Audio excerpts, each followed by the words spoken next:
বলছে শোনো বলছে তোমাকে কিছু প্রশ্ন করা হবে, এই প্রশ্নের জবাব যদি তুমি দিতে পারো তোমাকে মাফ করে দেওয়া হবে, আর প্রশ্নের জবাব যদি দিতে না পারো, যদি পারো তাহলে মাফ করে দেওয়া হবে, না পারলে তোমার গর্দান চলে যাবে। তুমি রাজি আছো?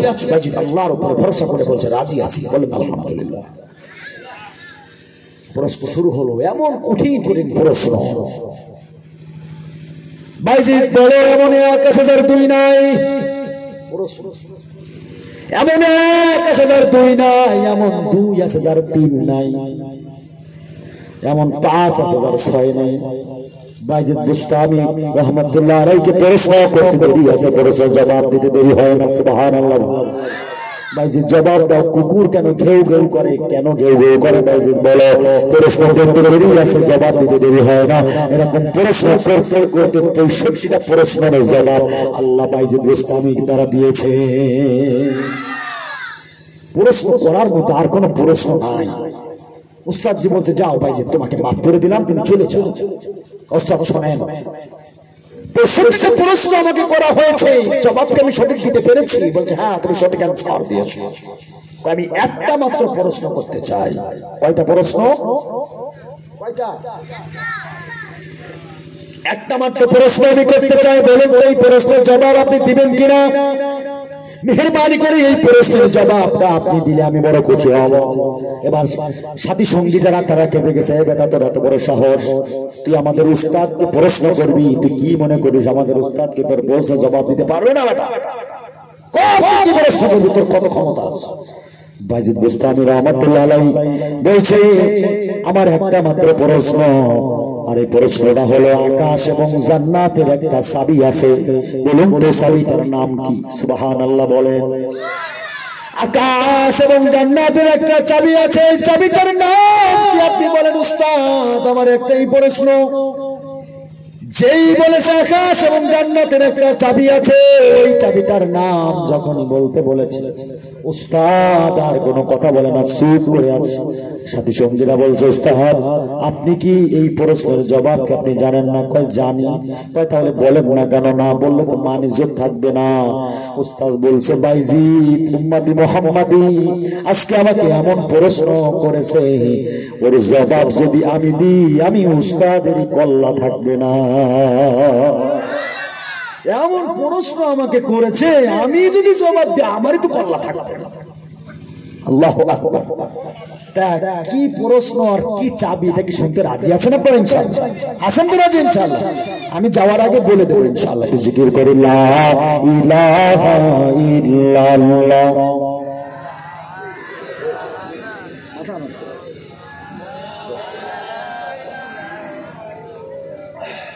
এ ভাই গলা ভেঙে যাচ্ছে, এটা ঠিক করেন।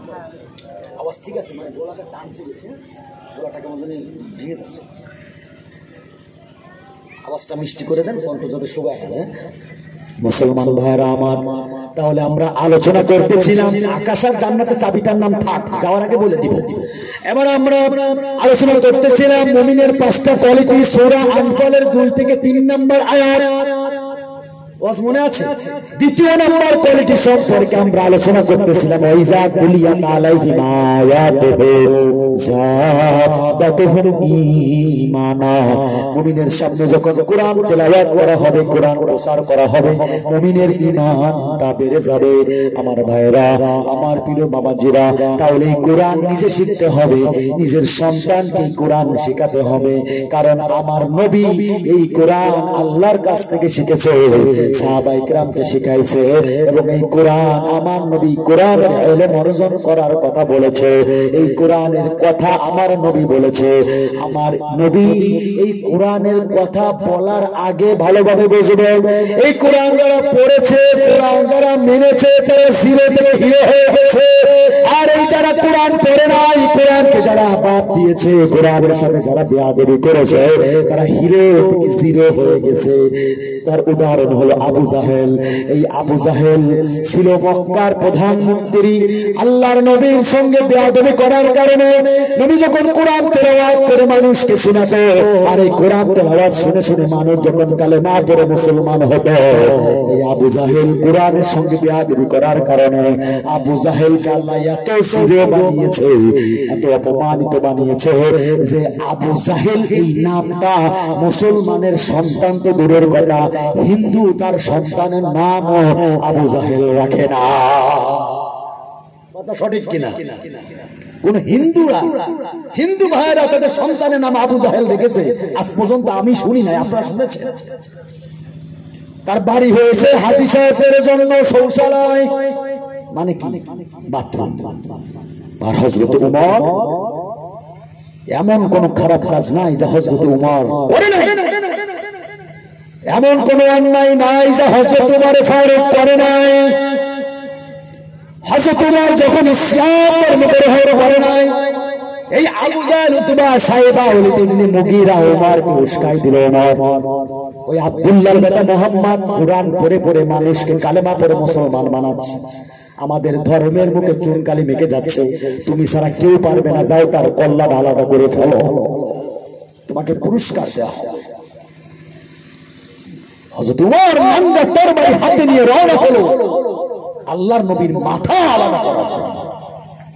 বুঝবেন মজার আলোচনা। উমর ইসলাম ধর্ম গ্রহণ করে নাই, এখন মতো কোরআন শোনে না, নাঙ্গা তরবারি হাতে নিয়ে রওনা হয়েছে নবীর মাথা আনার জন্য।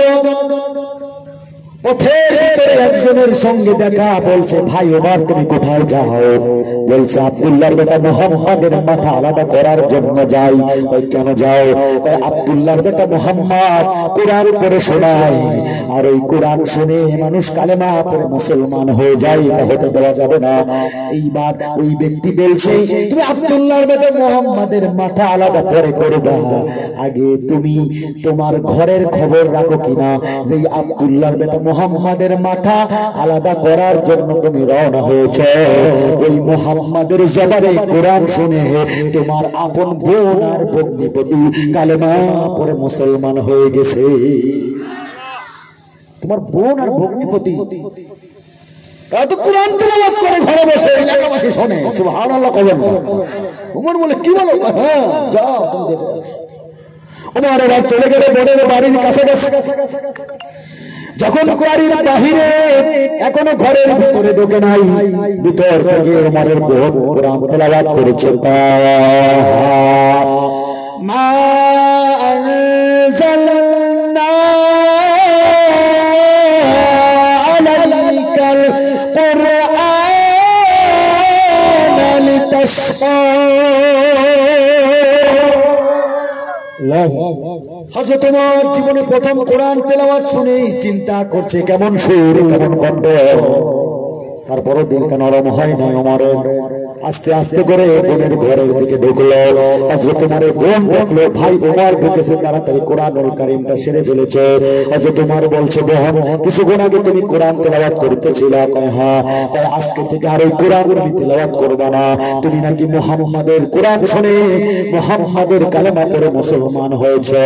আমি ওমর ওই মুহাম্মাদের মাথা আলাদা করার জন্য বের হয়েছি, আর তুমি সেই মুহাম্মাদের কোরআন পড়বা না, হবে না, বলে আল্লাহর কোরআন পড়বা তা হবে না, সব বাদ দিতে হবে।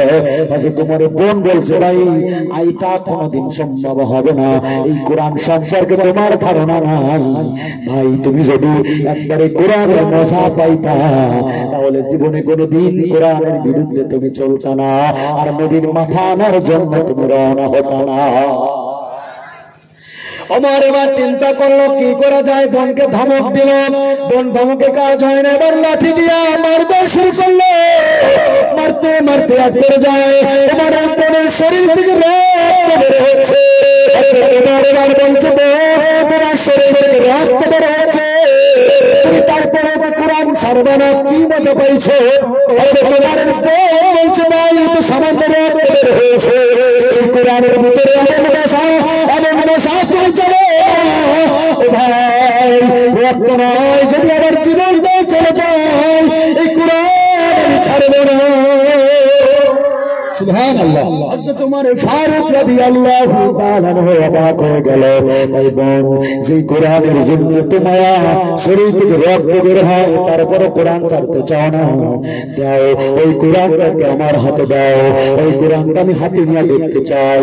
হযরত ওমরের বোন বলছে, ভাই না না না, তোমাকে কোরআন দেওয়া যাবে না, তুমি তো নাপাক, যাও তুমি গোসল করে আসো, পবিত্র হয়ে আসো। হযরত ওমর ফারুক রাদিয়াল্লাহু তাআলা দেরি করলেন না, উযু করে গোসল করে পবিত্র হয়ে সামনে আসলো, আল্লাহর কোরআন হাতে দেওয়া হলো।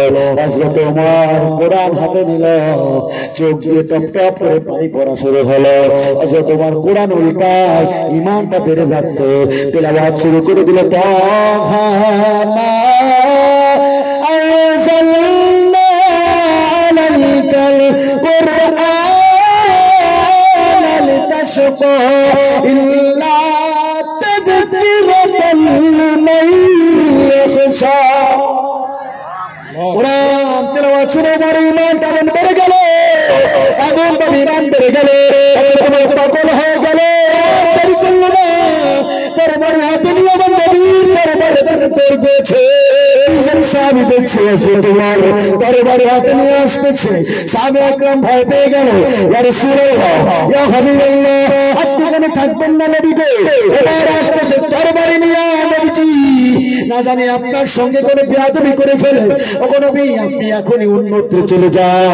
সাহাবায়ে কেরাম দাঁড়িয়ে গেছে, প্রয়োজনে উমরের তরবারি আগে আমাদের শরীরে উপরে পড়বে, প্রয়োজনে আমাদের কল্লা আগে পড়বে, কিন্তু আমার নবীর শরীরে কোনো আঘাত লাগতে দিব না। সাহাবায়ে কেরাম নবীকে এত ভালোবাসতেন, নবীকে হেফাজত করার জন্য সাহাবায়ে কেরাম সামনে দাঁড়িয়ে গেছে। আল্লাহর নবী বলে, সাহাবায়ে কেরাম বসে যাও,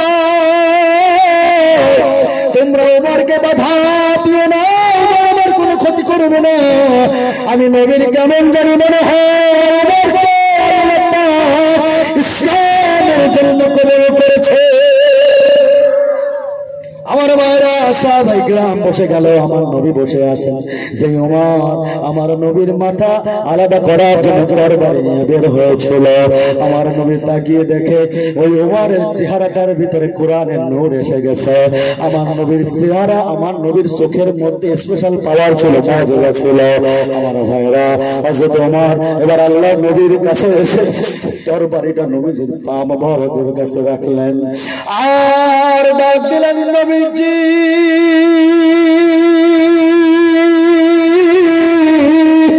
ইয়া রাসূলুল্লাহ, ইয়া হাবিবাল্লাহ, আপনি আমাকে মাফ করে দেন গো নবী, আমি বুঝতে পারি না ওগো নবী, আপনার মাথা আলাদা করার জন্য এই তরবারি নিয়ে আমি বের হয়েছিলাম। নবী গো, আপনার উপরে আল্লাহ যে কোরআন নাযিল করেছে, ওই কোরআন আল্লাহ নিয়েছি। ওগো নবী, এই কোরআন তেলাওয়াত শুনে আমার ঈমানটা আমার বেড়ে গেছে। নবীজি আপনার মাথা তো আলাদা, আপনার মাথা আলাদা করা তো দূরের কথা, আমি উমরের মাথা ইসলামের জন্য দান করে দিলাম। নবীজি আপনি আর দেরি করবেন না, আমাকে পড়াই দেন, লা ইলাহা ইল্লাল্লাহ মুহাম্মাদুর রাসূলুল্লাহ। যে উমর ছিল জিরো, তোমার কোরআন শুনে ঈমানের হয়ে গেল হিরো। কেমন হিরো হলো? আমার আল্লাহ জান্নাতের সার্টিফিকেট দিয়েছে উমরকে। দুনিয়াতে বসে আমার নবী বলেছেন, আমার পরে কেউ নবী হবে না, আমার পরে কারোর উপরে কোরআনের ওহী নাজিল হবে না। যদি আমার পরে কেউ নবী হতো, সে হতো হযরত ওমর। কেউ আমার পর নবী হবে না, যদি কেউ নবী হতো সে হতো হযরত ওমর। এ ভাই, আমার নবীর ইন্তেকালের পরে, ওফাতের পরে মদিনার রাষ্ট্রপ্রধান হযরত আবু বকর, হযরত আবু বকরের ইন্তেকালের পরে মদিনার রাষ্ট্রপ্রধান হযরত ওমর। ওই সময় হযরত আলী রাদিয়াল্লাহু তাআলা রাতের বেলা ঘুমিয়ে আছেন। স্বপ্নের ভিতরে দেখছেন আমার নবী মসজিদ নববীতে ফজরের নামাজ আদায় করার জন্য এসেছে। আমার নবী ইমামতি দায়িত্ব পালন করতেছেন। এবার যখন ফজরের ইমামতি শেষ হয়ে গেল, আমার নবী সাহাবায়ে কেরামের দিকে ফিরে বসেছেন। স্বপ্ন দেখতেছেন হযরত আলী রাদিয়াল্লাহু তাআলা আনহু। কিছু সময় পরে বাবু সালাম থেকে একজন মহিলা একটা পাত্রের ভিতরে কিছু খেজুর নিয়ে হাজির হলো। নবীজি, ইয়া রাসূলুল্লাহ, ইয়া হাবিবাল্লাহ, আমার নতুন বাগানের খেজুর আপনি খাবেন এবং আপনার সাহাবায়ে কেরামের ভিতরে ভাগ করে দিবেন। এবার আমার নবী ওই খেজুরের পাত্রটা হাতে নিয়ে আমার নবী বলছেন, তোমার নাম কি? বলছে, আমার নাম আব্দুল্লাহ। তাই নাও তুমি চারটা। তোমার নাম কি? বলছে, আমার নাম আব্দুর রহমান। তাই নাও তুমি পাঁচটা। তোমার নাম কি? বলছে, আমার নাম হযরত আলী। তাই নাও তুমি একটা। একটু জোরে জোরে কান্না সুবহানাল্লাহ। স্বপ্নের ভিতরে আমার নবী হযরত আলীকে খেজুর দিয়েছে। হযরত আলী খেজুরটা মুখের ভিতরে নিয়ে খাওয়া শুরু করছে। কানের ভিতরে মসজিদ নববী থেকে ফজরের আযানের আওয়াজ যখন এসে গেল, হযরত আলীর ঘুম ভেঙে গেল। হযরত আলী পাগল হয়ে গেল। আমার নবী স্বপ্নের ভিতরে আমাকে একটা খেজুর দিয়েছে। আমার কেমন জানি মনে হচ্ছে খেজুরের স্বাদ, খেজুরের ঘ্রাণ আমার মুখ থেকে বের হয়েছে। সুবহানাল্লাহ। আলী বলছে, কি স্বপ্ন দেখলাম? আমার নবী কি স্বপ্ন আমাকে দেখালো? আমার নবী তার ওই বরকতি হাতে স্বপ্নের ভিতরে আমাকে খেজুর দিয়েছে। আর খেজুরটা আমি খেয়েছি স্বপ্নের ভিতরে, কিন্তু খেজুরের ঘ্রাণ আমার মুখ থেকে বের হচ্ছে। কেমন জানি মনে হচ্ছে কিছুক্ষণ আগে আমি খেজুর খেয়েছিলাম। এবার হযরত আলী রাদিয়াল্লাহু তাআলা চলে গেলেন মসজিদ নববীতে। মসজিদ নববীতে যাওয়ার পরে ওদিকে স্বপ্ন দেখলেন ইমামতি দায়িত্ব পালন করেছেন নবী। এবার ইমামতির দায়িত্ব পালন করছেন হযরত ওমর। একবার জোরে জোরে কান্না সুবহানাল্লাহ। ফজরের নামাজ শেষ হয়ে গেল। খলিফাতুল মুসলিমিন হযরত ওমর ফারুক রাদিয়াল্লাহু তাআলা সাহাবায়ে কেরামের দিকে ফিরে বসলেন। এইবার হযরত আলী রাদিয়াল্লাহু তাআলা দেখছেন কিছুক্ষণ পরে একজন মহিলা আসলো, বৃদ্ধা মহিলা, একটা পাত্রের ভিতরে কিছু খেজুর নিয়ে। আলী তো অবাক হয়ে গেল, রে রাতের বেলা স্বপ্ন দেখলাম, এই স্বপ্নটা কি সত্যি হয়ে যাবে নাকি? এবার ওই মহিলা এসে বলছে, খলিফাতুল মুসলিমিন হযরত ওমর, আমার নতুন বাগানের খেজুর আপনি খাবেন, আপনার সাথী সঙ্গী যারা সবাইকে ভাগ করে দিবেন। এবার হযরত তোমার খেজুরের পাত্রটা হাতে নিল, হাতে নিয়ে বলছে, তোমার নাম কি? বলছে, আমার নাম আব্দুল্লাহ। ও না, তুমি চারটা। তোমার নাম কি? বলছে, আমার নাম আব্দুর রহমান। কই না, তুমি পাঁচটা। এইবার হযরত আলীকে বলছে, হযরত ওমর বলছে, ভাই তোমার নাম কি? আলী কয়, তুমি কি আমার নাম জানো না? কয়, ভাই বলো না তোমার নাম কি? বলছে, আমার নাম হযরত আলী। কই না, তুমি একটা। এইবার হযরত আলী বলছে, ভাই অন্যান্য সাহাবীকে তুমি বেশি দিলা, আমাকে তুমি কেন একটা দিলা? আমার তো পরিবার আছে, স্ত্রী ছেলে মেয়ে আছে, আমাকে তো বেশি দিতে পারতা। হযরত আলী রাদিয়াল্লাহু তাআলার কথা শুনে হযরত ওমর কেঁদে দিয়েছে। চোখ দিয়ে টপ টপ করে পানি পড়ছে, কিন্তু মুখে মুস্কি মুস্কি হাসছে। বলছে, ভাই আলী, ও ভাই তোমায় কি গতকালকে রাতে স্বপ্নের কথা ভুলে গিয়েছো? একবার জোরে জোরে কান্না আল্লাহু আকবার। এ ভাই, যে উমর ছিল কত হিরো বানিয়েছে, কি মর্যাদা আল্লাহ হযরত উমরকে দিয়েছে। হযরত উমর বলছে, ভাই আলী, গতকালকে রাতের বেলা স্বপ্নটাকে তুমি বলে গিয়েছো। আল্লাহর নবী তোমার স্বপ্নে এসেছিল, নবীজি তোমাকে একটা খেজুর দিয়েছিল। আমি উমর তোমাকে বেশি খেজুর কিভাবে দিব? কি সম্মান, এত ইজ্জত পেয়েছে শুধুমাত্র কেবলমাত্র এই কোরআনের কারণে। আমার ভাইরা, আমার বীর বাবাজিরা, একজন মুমিনের দ্বিতীয় নাম্বার কোয়ালিটি হলো জীবন চলে যাবে, কোরআন সারা যাবে না। জীবন চলে যাবে, কোরআন সারা যাবে।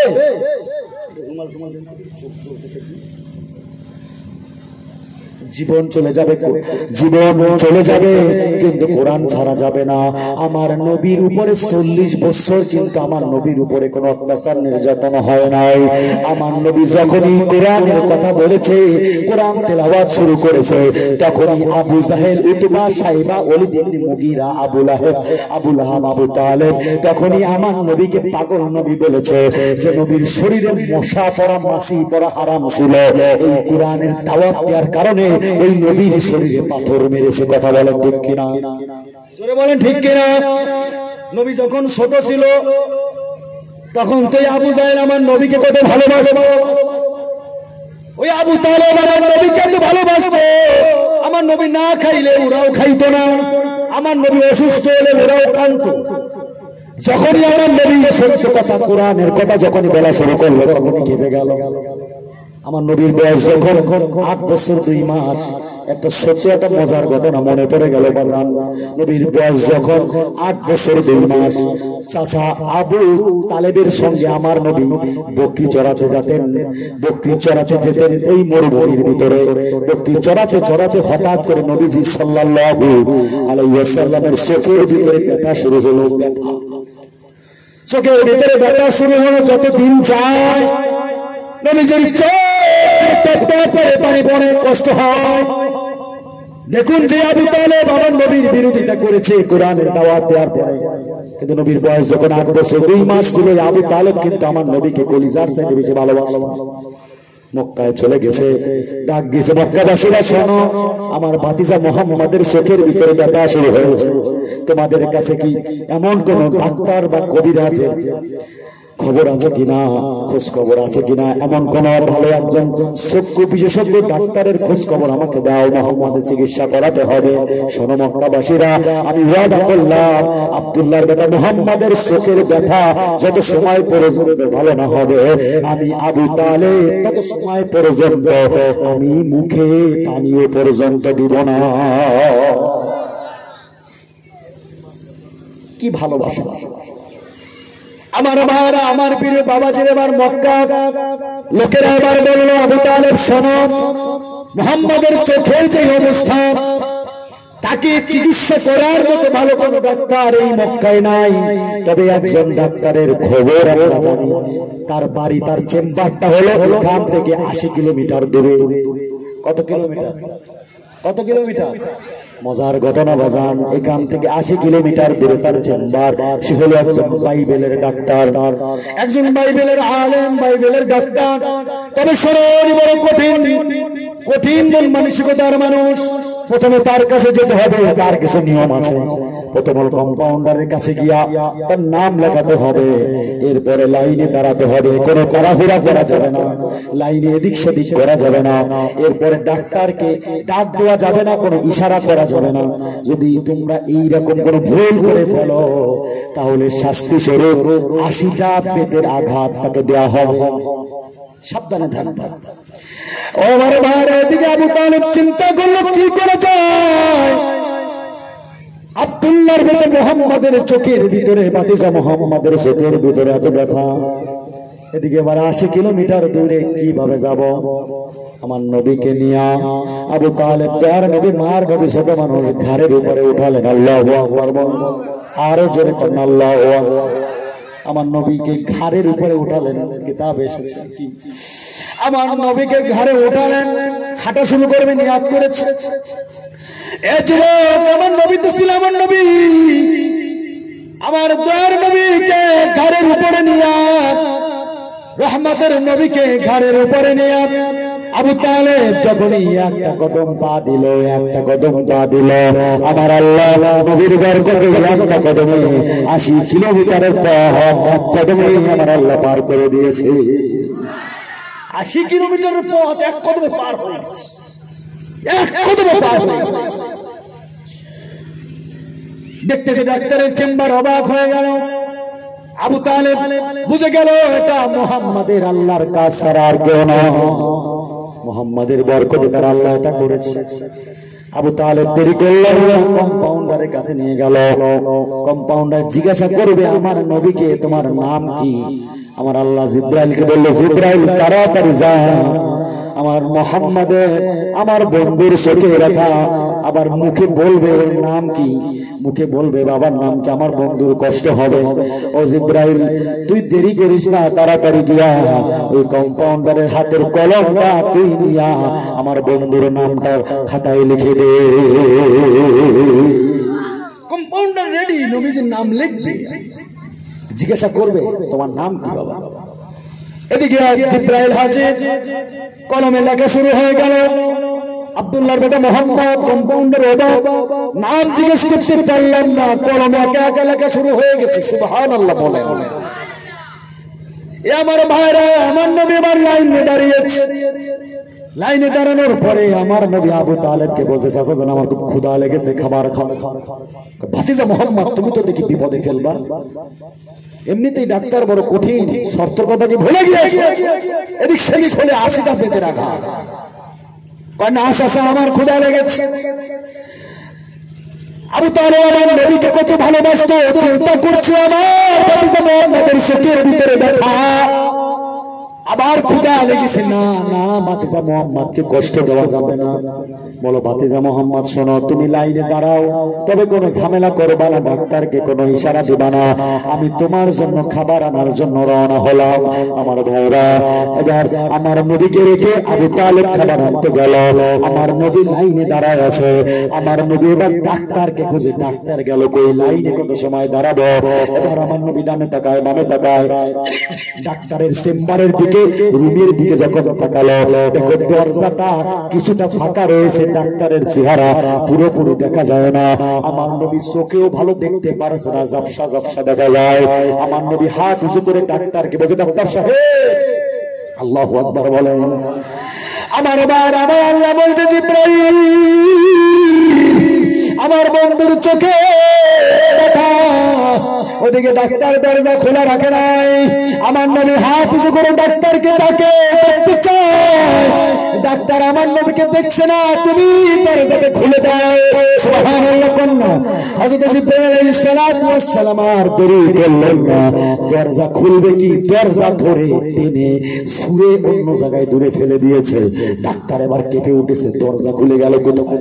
ঝড় নাই, তুফান নাই, দরজা একা একা উড়ে চলে গেল। এবার লোকজন সবাই ভয় পেয়ে গেল, আবু তালেব হাজির হয়ে গেল। ডাক্তার এবার একটা ব্যাট হাতে নিয়ে আমার নবীকে নবীর কাছে, নবীর সামনাসামনি আসতেছে। দেখুন আবু তালেব এবার ডাক্তারের সামনে হাত জোর করে বলছে, ডাক্তার সাহেব আমার ভাতিজা মোহাম্মদ বুঝতে পারে নাই ছোট মানুষ অসুস্থ, ওর পা নাই, ওর বাবা নাই, ও ছোট মানুষ, ক্ষুধা লেগেছে, চোখে ব্যথা, চিকিৎসার জন্য এসেছি। আমার ভাতিজা মোহাম্মদকে আপনি আঘাত করবেন না, মারবেন না।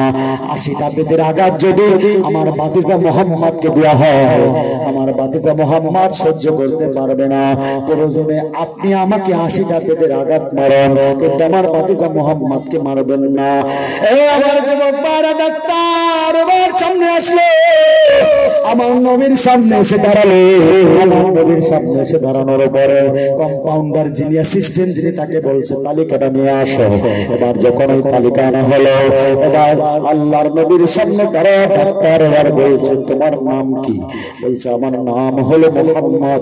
বলছে তোমার বাবার নাম কি? আব্দুল্লাহ। বলে হ্যাঁ। যেই বলেছে তোমার বাবার নাম আব্দুল্লাহ, আমার ভাইয়া ওই ডাক্তারের হাত থেকে থরথর করে কাল, ডাক্তারের হাত শরীরটা থরথর করে কাঁপছে। ডাক্তারের হাত থেকে ওই ব্যাটের লাঠিটা পড়ে গেছে, চোখ দিয়ে টপ টপ করে পানি পড়ছে। আমার নবীকে ধরলো, আমার নবীকে ধরে আমার নবীর হাতে চুমা দেয়, আমার নবীর কপালে চুমা দেয়, আমার নবীর মুখে চুমা দেয়। আমার ভাইরা ডাক্তার কাঁদে, নবীকে জড়িয়ে ধরে মাথায় হাত বুলায় আদর করে। আশেপাশে লোকজন সবাই বলছে, ডাক্তার সাহেব বুঝলাম না, আমরা ভেবেছিলাম আপনি এই বাচ্চাটাকে মারবেন, বাচ্চা মোহাম্মদকে মারবেন, কিন্তু তাকে না মেরে উল্টা তাকে আদর করতেছেন, তার কারণটা কি? তোমরা শোনো, এই বাচ্চাকে কি তোমরা চেনো? এই বাচ্চা তো আর কেউ নয়, আমি 18 বছর আগে বাইবেলে পড়েছি যে আখিরি জামানার একজন পয়গম্বর আসবে, তার নাম হবে মুহাম্মদ, তার নাম থাকবে আব্দুল্লাহ, এই তার চেহারা থাকবে এইরকম, সে ছোট বয়সে একবার এই স্থানে আসবে। তাই তার সাক্ষাৎ পাওয়ার জন্য আমি বাইবেলের ডাক্তার হওয়ার পরে, আমি একজন বাইবেলের আলেম হওয়ার পরে, আমি এই বাইবেল কিতাবে মুহাম্মাদের নাম করে আরো 18 বছর এই মুহাম্মাদের প্রতি, তার আল্লাহর প্রতি ঈমান আমি এনেছি। আর আমি সিন্দার করে বসে আছি ওই মুহাম্মাদের সাক্ষাৎ পাওয়ার জন্য। আমার বার এই কথা বলার পরে আশেপাশে যারা, তারা আরো মুহাম্মদকে আদর করা শুরু করলো। এইবার আবু তালেব বলছে, সবাই সরো, আমার ভাতিজা মেয়ের মতো অসুস্থ, ডাক্তার আগে চিকিৎসা করে। আগে ডাক্তার চিকিৎসা করে তারপরে ভাতিজা মোহাম্মদকে আদর করে। এবার ডাক্তার বলছে এই আখির জামানার পয়গম্বর আব্দুল্লাহর বেটা মোহাম্মদের চোখের চিকিৎসা করার ওষুধ তো আমি ডাক্তারের কাছে নাই, আব্দুল্লাহর বেটা মোহাম্মদের চিকিৎসার ওষুধ আল্লাহ ওই মোহাম্মদের কাছেই দিয়ে দিয়েছে। চিকিৎসা করো, দেরি করবেন না। বলো মোহাম্মদ তুমি হা করো, কি মজার আলোচনা। আল্লাহ নবী তার মুখটা হা করলেন, কলো জিহ্বাটা বের করো। আল্লাহ নবী জিহ্বাটা বের করলেন। এবার ডাক্তার আল্লাহ নবীর মুখের ভিতরে জিহ্বার উপরে হাত দিয়া আঙ্গুলের মাথায় নবীজির জিহ্বা থেকে কিছুটা থুতু নিলেন। আল্লাহর নবীর মুখের থুতু নিয়ে আমার নবীর চোখে লাগাই দিলেন। কিতাব এসেছে নবীর মুখের থুতু আমার নবীর চোখে লাগাই দিতে দেরি, আমার নবীর চোখ ভালো হতে দেরি হলো না। وما أرسلناك رحمة للعالمين।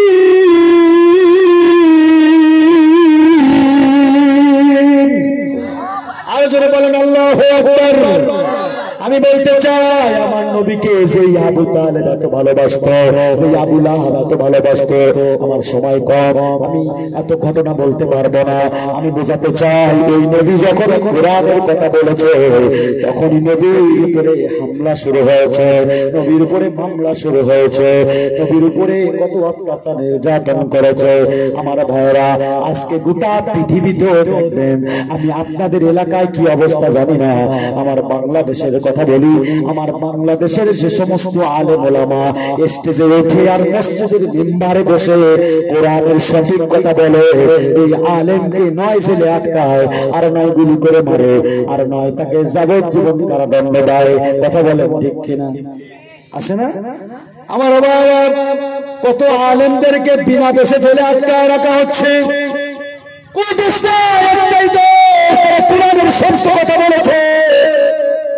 আমার ভাইরা, আমার প্রিয় বাবাজিরা, কোন দেশ এই যে শুধু বাংলাদেশ নয়, আফগানিস্তান, বসনিয়া, ইরান, কাশ্মীর সহ গোটা পৃথিবীর মুসলমান আলেম ওলামার উপরে যে সমস্ত হামলা মামলা, এদের কোনই দোষ না, একটাই দেশ তারা কোরআনের সত্য কথা বলেছে। আমার ভাইরা, আমার নবী সত্য কথা বলার কারণে আমার নবীকে মক্কা থেকে তারাই দিয়েছে, মক্কা থেকে আমার নবীর মদিনায় যাওয়া লাগছে। এজন্য বোঝাতে চাই এই কোরআন বড় দামি কোরআন, এই কোরআন নাজিল করেছেন আল্লাহ।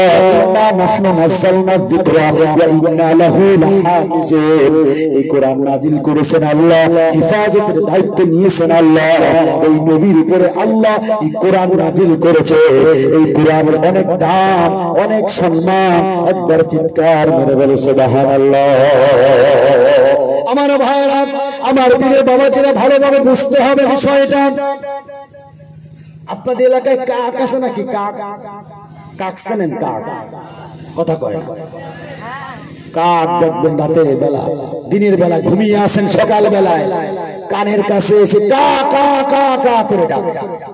হাঁসের বাচ্চা, মুরগির বাচ্চা বলে সব মেরে নিয়ে চলে যায়, যায় না? হাঁসের বাচ্চা, মুরগির বাচ্চা সব মেরে নিয়ে চলে যায়। এরপরে কাক কেউ ধরে কি খাসার ভিতরে আটকায়? কাক কেউ আটকায় খাসার ভিতরে? কিন্তু কাকের মতো আরেকটা পাখি আছে যার নাম হলো ময়না। নাম কি বাজার? ময়না। যে পায় ধরে অমনি খাসার ভিতরে আটকায়।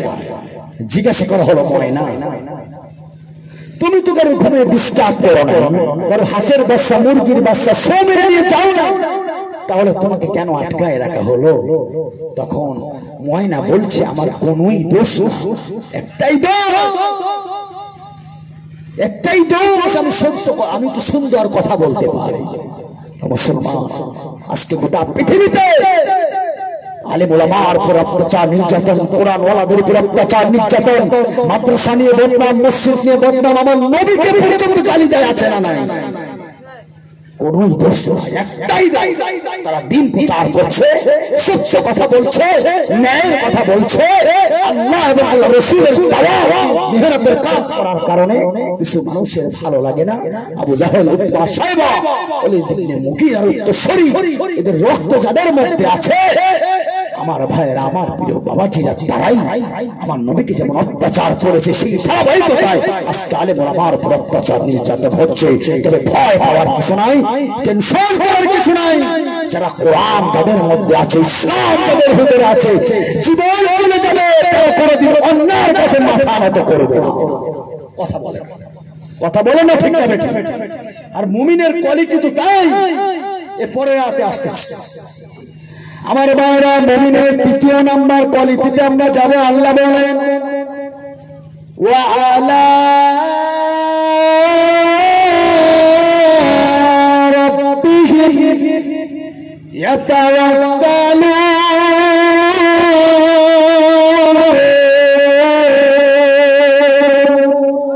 আরে ভাই জোরে বলেন আল্লাহু আকবার। তোদের কণ্ঠে তো আওয়াজ নাই কেন? দিনের বেলা, রাতের বেলা তো না, সবাই বলে আল্লাহু আকবার। নারে তাকবীর, জোর করে সামনে চলো, দেখলে কণ্ঠে আওয়াজ পেলে সবাই মিলে একই তালে দাও না স্লোগান, নারে তাকবীর। এইবার হচ্ছে তাকবীর নাকি? নারে তাকবীর, নারে তাকবীর, আল্লাহু আকবার, নারে তাকবীর, আল্লাহু আকবার। বলে তাকবীর ধ্বনি ধরায়া রাখবার, দিল মুসলমান ধরায়া ফিরাইয়া বসে হারানো সম্মান। নারে তাকবীর। এইবার মনে হচ্ছে জানো ইনশাআল্লাহ মধ্যে মুজাহিদ নবীর আসে ওমরের উত্তরসূরি তাকবীরে জবাব দিয়েছে। আল্লাহ কোরআনের মাহফিলকে কবুল করুন, সকলে বলে আমিন। আমরা সূরা আনফাল থেকে আলোচনা করতেছিলাম মুমিনের পাঁচটা কোয়ালিটি সম্পর্কে। এক নাম্বার কোয়ালিটি, ইন্নামাল মুমিনুনা আল্লাযীনা ইযা যুকিরাল্লাহ, মুমিনের সামনে যখন আল্লাহ স্মরণ করা হবে, জাহান্নামের বয়ান করা হবে, ওয়াজিলাত কুলুবুহুম, মুমিনের অন্তরটা আল্লাহ ভয় কেঁপে উঠবে। দ্বিতীয় নাম্বার কোয়ালিটি আলোচনা করতেছিলাম, ওয়াইযা তুলিয়াত আলাইহিম আয়াতুহু যাদাতহুম ঈমানা, মুমিনের সামনে যখন কোরআন তেলাওয়াত করা হবে মুমিনের ঈমানটা বেড়ে যাবে। এইবার আসুন মুমিনের তৃতীয় নাম্বার কোয়ালিটি, ওয়া আলা রাব্বিহিম ইয়াতাওয়াক্কালুন। মুমিনের তৃতীয় নাম্বার কোয়ালিটি হলো মুমিন সব সময় বিপদে আপদে বালা মুসিবতে যে কোনো সমস্যায় সব সময় মুমিন ভরসা করবে কার উপরে? আরো জোরে বলেন কার উপরে? সিংহের বলে বলেন কার উপরে? আল্লাহর উপরে ভরসা করতে হবে। অসুস্থ হয়েছে ফার্মেসিতে গিয়ে কেঁদি কাঁদি। আর আবার বাংলাদেশের মানুষ যদি অসুস্থ হয় চলে যায় মাজারে, যদি ছেলে না হয় মেয়ে না হয় চলে যায় ল্যাংটা বাবার দরবারে। বাংলাদেশে তো ল্যাংটা বাবা, পাগলা বাবা, চশমা বাবা, আগুন বাবা, বিড়ি বাবা, দড়ি বাবা, গড়ি বাবা, কত রকম বাবা। নামাজ নাই, রোজা নাই, জিকির নাই, দাড়ি নাই, মোষ কানে বাঁধাই থেকে 16 বছর 18 বছর 20 বছর গোসল করে না, চুলে জট পড়ে গেছে, বগলের পশম 2-3 হাত লম্বা হয়ে গেছে, বসে থাকে পাও ধোয়া পানি, হাত ধোয়া পানি, এগুলা মুরিদেরা পান করে, পা এসে সেজদা দেয়। মাজারের পাশে মোমবাতি ধরায়া, নামাজ নাই, কিছু নাই, রোজা নাই, মানুষকে গোমরাহ করছে। খাজার কথা কইয়া মাজারের কথা বলে মোমবাতি ধরায়া মহিলা পুরুষের সাথে জিকির। আছে না আপনাকে? এদিকে আসে না? এদিকে নাই। আমার বাংলাদেশের ভয়ানক অবস্থা ভাইজান। আর সব ইহুদিদের দালাল, ইহুদিদের টাকায় চলে।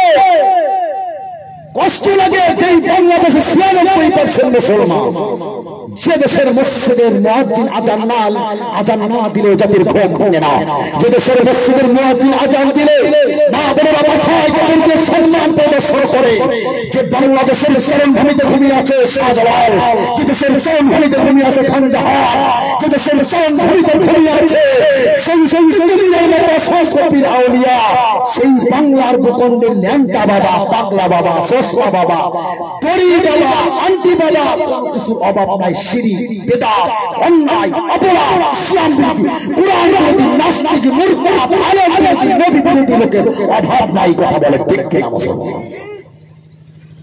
রাগ করতে পারেন যে হুজুর হুজুরদের দেশে বদনাম করছে না। আমার দেশের আলেম ওলামাও আছে, ভণ্ডও আছে, ভণ্ডদের কথা বলছে। সন্ধ্যা হলেই বাজান সন্ধ্যা হলেই মানে বাবাকে এমন ভাবে মানুষের কাছে উপস্থাপনা করে যে বাবা সব দিবে, বাবা ছেলে দেবে, বাবা মাইয়া দিবে, বাবা চাকরি দিবে, বাবা সব। এবার সংসার করে এক জায়গায় মোমবাতি ধরায় তাহানের তাহালে আহাগন জহলে। হ্যাঁ, এরকম শুনেননি আপনারা কখনো?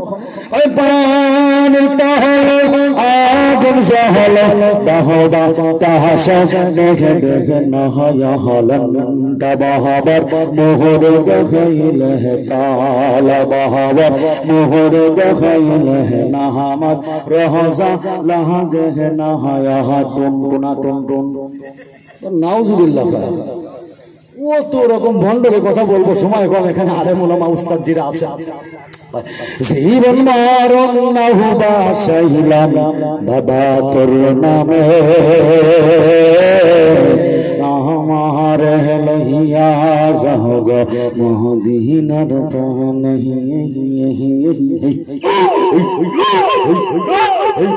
কি জিকির বাবা, আল্লাহর নাম নাই, নবীর নাম নাই, সুবহানাল্লাহ, আলহামদুলিল্লাহ, আল্লাহু আকবার, এসব জিকির বাদ দিয়া আজকে এই ভণ্ডদের কারণে আজকে ঈমান নষ্ট হয়ে যাচ্ছে। মা বোনেরা পর্দা ছেড়ে দিচ্ছে, মা বোনেরা স্বামীর কথা শুনছে না, স্বামীর সাথে মারামারি করে চলে যাচ্ছে মাজারে, মসজিদে দান করছে না, এতিমখানায় দান করছে না, মাজারে দান করছে। আরে কবরে কি দিবে? হ্যাঁ, আল্লাহর ওলিদের কবর জিয়ারত করতে হবে, তাদের কাছে চাওয়া যাবে না, তাদের দেওয়ার মতো কোনো ক্ষমতা নেই, তাদের জন্য উল্টা আমাদের দোয়া করতে হবে। কথা বলে ঠিক কিনা বাজা? আপনি শোনেন, আপনার আমাকে পছন্দ না হতে পারে, আপনার প্রিয় কোন মুফতি সাহেব আছে, কোন আলেম আছে, শোনো, কোন কবরের কাছে গিয়ে চাওয়া যাবে না, চাইতে হবে কার কাছে? আর যেরকম কার কাছে চাইতে হবে, সাহায্য চাইতে হবে কার কাছে? হযরত ইব্রাহিম আলাইহিস সালাতু ওয়াস সালামকে যখন অগ্নিতে ফেলা হবে, তাও তাও করে আগুন জ্বলছে, আমার বাবা যেদিকে তাকায় শুধু আগুন, ফেরেশতা এসে হাজির হলো, ও পয়গম্বর ইব্রাহিম, আপনি একবার অর্ডার করুন, এই আগুন থেকে আপনাকে বাঁচাবো। ইব্রাহিম আলাইহিস সালাতু ওয়াস সালাম বললেন, ফেরেশতা তুমি এসেছো, তোমাকে ধন্যবাদ, কিন্তু তোমার কোনো সাহায্যের প্রয়োজন আমার নাই। আল্লাহ আমাকে ইব্রাহিম বানিয়েছেন, আল্লাহ আমাকে খলিল বানিয়ে দিয়েছেন, ওই আল্লাহ আমাকে সাহায্য করবে। চিৎকার মেরে বলে আল্লাহু আকবার। আল্লাহর উপর ইব্রাহিম আলাইহিস সালাতু ওয়াস সালাম ভরসা করেছেন, ইয়া নারু কুনি তারদাউ ওয়া সালাম আলা ইব্রাহিম। আল্লাহ খুশি হয়ে গেলেন, আগুন আমার ইব্রাহিমের জন্য ঠান্ডা হয়ে যাও। আগুনের মধ্যে ফেলা হলো। ইব্রাহিম আলাইহিস সালাতু ওয়াস সালামের কসম পর্যন্ত আগুনে পড়ে নমরুদের মিজাজটা গরম হয়ে গেল। নমরুদ বলছে, আগুন তোর কি চালানোর ক্ষমতা নাই, তোর কি দহন ক্ষমতা নাই, আগুনের জবান আল্লাহ খুলে দিয়েছে। আগুন বলছে, নমরুদ তোর কত ক্ষমতা আছে, তোর কত কেলার বাহিনী আছে, তোর কত প্রশাসন আছে, নিয়ে কি আয় দেখ আমার চালানোর ক্ষমতা আছে কিনা। তুই সহ পৃথিবীতে জ্বালায় প্রায় ধ্বংস করে দিবে। আগুন বলছে, আল্লাহর পয়গম্বর ইব্রাহিমের একটা কসম আমি ঘোরাতে পারবো না। আরে সুবহানাল্লাহ বড় দরকার, ও বললে মুখে সমস্যা, জোরে কর না সুবহানাল্লাহ। এরকম ভরসা আমাদের ভিতরে না। আমরা তো হলো ওই সিনি খাওয়া মুসাল্লি, মানে মুগুর সিনি দেখলে আউগায় আর মুগুর দেখলে পাও। এই যে আমি বলতেছি, সময় দেখবেন, এই যে যারা এখন এসেছেন তারা শোনার জন্য এসেছে, একটার পরে যারা আসবে তারা হলো খাওয়ার জন্য। আরে কথা কয় না মুসলমান, দেখবেন থালা বাটি নিয়ে সঙ্গে কোলে দুই তিনটা নিয়ে হাজির হবে না মাদ্রাসায়। আজকে আমি থাকবো তো এই জায়গায়, কিডা আসামি যা ওয়াজ না শুনে খাবা, অত সোজা না। বাংলাদেশের মাওলানাকে এখনো চেনো নাই বাজার, ওয়াজ তো শুরু হয়নি এখনো, আমার ওয়াজ এখনো শুরু হয়নি। সেই তাকবীরও তোমরা দিতে পারো না। তাকবীর দিতে হবে এমন তাকবীর, শয়তান কম্বল নিয়ে একেবারে ইরাকে ভোলায় যাবে। কথা বলে ঠিক কিনা মুসলমান? আমরা নবীর উদ্দেশ্যেই, আমরা আবু বকরের উদ্দেশ্যেই, ওমরের উদ্দেশ্যেই মুসলমান। আজকে ইব্রাহিমের মতো আল্লাহর ভরসা যদি মুসলমানের থাকতো, আল্লাহর কসম এই জমিনে কারোর বাবার সাহস ছিল না আমার নবীর চরিত্র নিয়ে কথা বলার। কথা বলেন ঠিক কিনা? কারোর বাবার সাহস ছিল না মাদ্রাসায় জঙ্গি ট্রেনিং হয়, কারণ বাবার সাহস ছিল না বাবরি মসজিদ থেকে মন্দির তৈরি করার। মুসলমান কথা বলে ঠিক কিনা? আজকে মুসলমান আমাদের ঐক্য না, আজকে মুসলমান আমরা এক হতে পারি নাই। বদরের জমিনে ৩১৩ জন মুসলমান ছিল, কাফেরের সংখ্যা ছিল ১,৩১৩ জনের মধ্যে ঐক্য ছিল। কে আলিয়াকে কম কে আদিবাসী কোনো প্রধানত ছিল না, 317 জনের মধ্যে একটাই করেছিল আমাদের রব আল্লাহ। অস্ত্র ছিল না, তীর ছিল না, ধনুক ছিল না, তরবারি ছিল না, খেজুর গাছের ডেগো। এখানে আলেম ওলামা আছেন, সাহাবায়ে কেরাম বলছে ইয়া রাসূলুল্লাহ আমরা যুদ্ধের ময়দানে যুদ্ধ করব কি দিয়া? আল্লাহর নবী আল্লাহর কাছে দোয়া করছেন, আল্লাহ বদরের জমিনে আমরা কি দিয়ে যুদ্ধ করব? আল্লাহ বলেন বন্ধু আল্লাহ 314 জন সাহাবীর মধ্যে আমি যে ঐক্য দেখেছি খেজুর গাছের ডেগো। আপনারা ডেগো বলেন না কি বলেন? খেজুর গাছের ডেগো কেটে আনেন। খেজুর গাছের ডেগো এই যে মাথার দিকে কিন্তু এরকম একটু বেঁকা থাকে, কথা কয় না, মাথার দিকে বেঁকা থাকে না, পোলাপান গাড়ি বানাইতেছে। আল্লাহ বলছে বন্ধু খেজুর গাছের ডেগো কেটে কেটে সাহাবায়ে কেরামের হাতে ধরায় দেয়। ওই ডেগো যেই জায়গায় বেঁকা ওই সোজা কানের উপরে মারবে সাহাবায়ে কেরাম। সাহাবায়ে কেরাম খেজুর গাছের ডেগো দিয়া যুদ্ধ করেছে।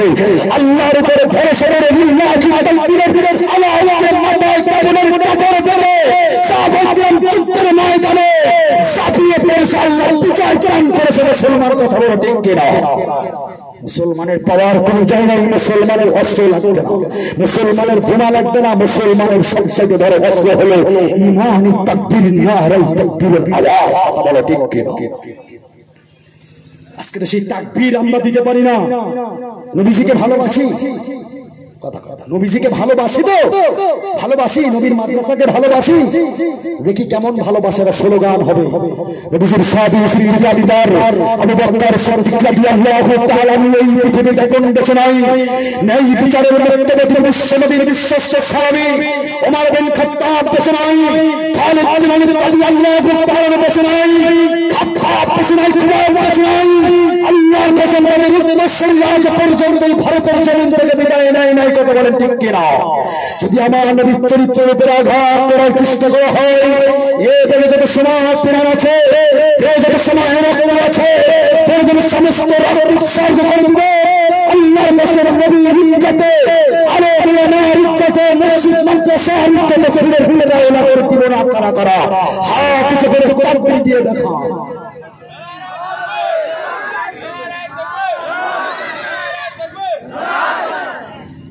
হয়েছে মোটামুটি হয়েছে, ক্রিকেট খেলতে যাওয়া যায় এই তাকবীর দিয়ে।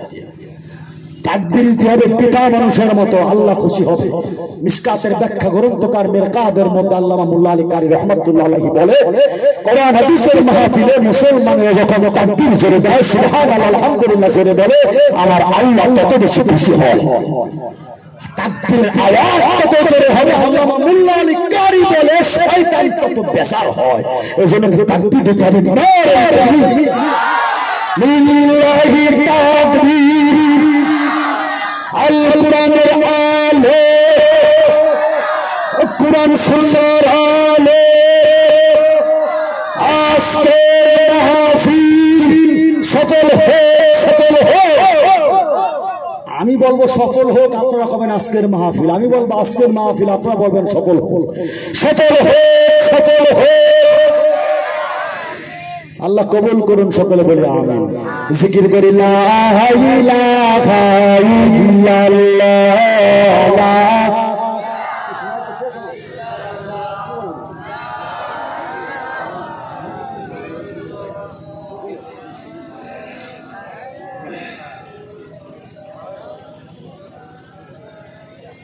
লা ইলাহা ইল্লাল্লাহ, লা ইলাহা, লা ইলাহা ইল্লাল্লাহ, লা ইলাহা। কোন খালিক নেই তুমি ছাড়া, কোন মালিক নেই তুমি ছাড়া, কোন মাবুদ নেই তুমি ছাড়া, কোন মাসুক নেই তুমি ছাড়া। এই জীবনে তোমার মতো আপনার কেহ নাই। এখানে সবখানে শুধু তোমাকে খুঁজে বেড়াই, তোমার জিকির মন হয় লা ইলাহা, সবাই মোহাম্মদ লা ইলাহা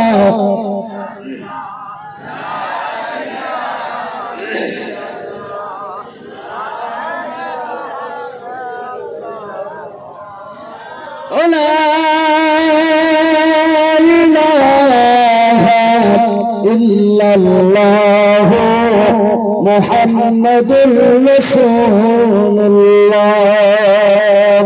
সকলে বলি সাল্লাল্লাহু আলাইহি ওয়াসাল্লাম। হুজুর আসছে? আলহামদুলিল্লাহ, আলহামদুলিল্লাহ। হুজুর এসে গেছেন, তাহলে আমি বিদায় নিতেছি ইনশাআল্লাহ। যেহেতু আমার আজকে দায়িত্ব ছিল আপনাদেরকে ডেকে আনা, আলহামদুলিল্লাহ কোরআনের মাহফিলে আপনারা এসেছেন। এখন কমিটির মুখে খুশি, আল্লাহ নবী খুশি, আল্লাহ খুশি। আলোচনা যতটুকু করতেছিলাম মুমিনের 5টা কোয়ালিটি সম্পর্কে সূরা আনফালের 2 থেকে 3 নম্বর আয়াত থেকে অগোছালো আলোচনা যে পর্যন্তই করলাম, এ পর্যন্তই থাকুক। সবাই আমার জন্য দোয়া করবেন, আমি আপনাদের সকলের জন্য দোয়া করি ইনশাআল্লাহ। বাকি আলোচনা কোনো একদিন দেখা হলে হবে ইনশাআল্লাহ, সবাই দোয়া করবেন। মাদ্রাসার জি চাবিটার কথা এখন হুজুর চলে আসছে, আলহামদুলিল্লাহ। আবারও কোনোদিন দেখা হলে বাকি আলোচনা হবে ইনশাআল্লাহ। আসসালামু আলাইকুম ওয়া রাহমাতুল্লাহি ওয়া বারাকাতুহু। নারায়ে তাকবীর।